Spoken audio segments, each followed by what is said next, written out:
Hello my dear family, welcome to మీ సుధక్క ముచ్చట్లు. మంత్ అయితే స్టార్ట్ అయిపోయింది కదండి. ఇక ప్రతి ఇంట్లో సరుకులు తెప్పించుకోవడము, ఇక డబ్బాల్లో అన్నీ పోసుకోవడము, ఇలాంటి పనులన్నీ కూడా స్టార్ట్ అయిపోయినట్టే కదా.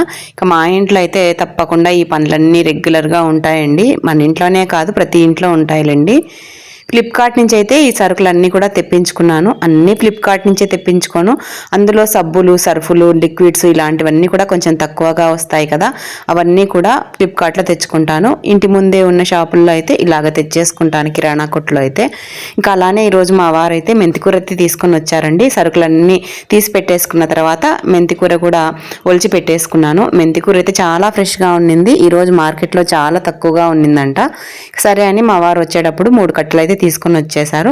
అంతా కూడా ఒలిచి పెట్టేశాను. దాదాపు గంటంపావు పట్టిందండి ఇదంతా కూడా ఒలుచుకునేటప్పటికి. దీంతో మెంతి పరాటా పప్పు చేశానండి. పరాటా అయితే నెక్స్ట్ వీడియోలో షేర్ చేస్తాను.